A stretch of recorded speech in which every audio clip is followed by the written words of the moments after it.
যে পদ্ধতিতে নেওয়া হয় আইএলটিএস পরীক্ষা।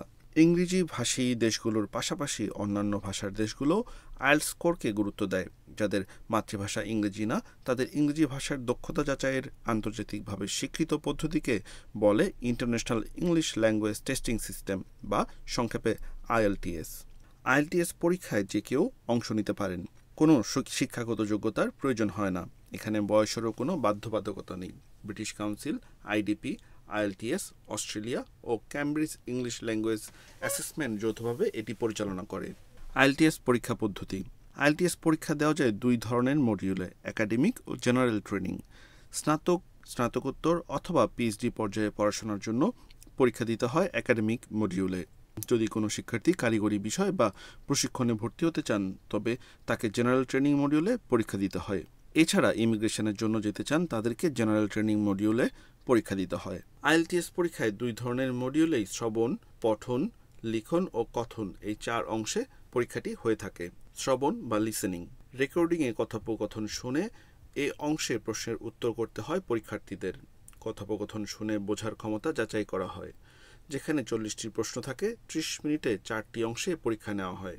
একটি বিষয় কেবল একবারই বাজিয়ে শোনানো হয়।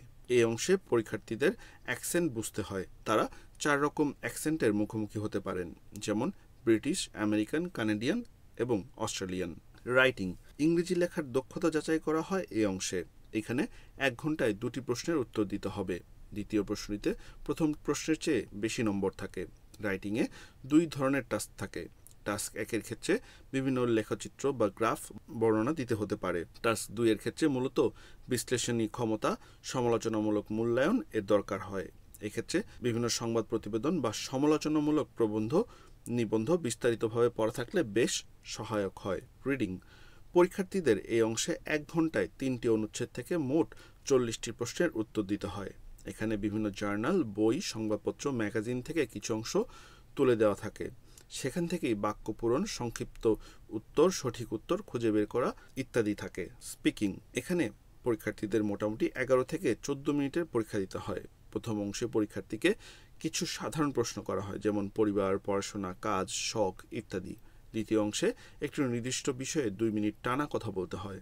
এর আগে প্রস্তুতির জন্য 1 মিনিট সময় দেওয়া হয়। তৃতীয় অংশে থাকে কোনো নির্দিষ্ট বিষয়ে পরীক্ষকের সঙ্গে 4 থেকে 5 মিনিটের কথোপকথন।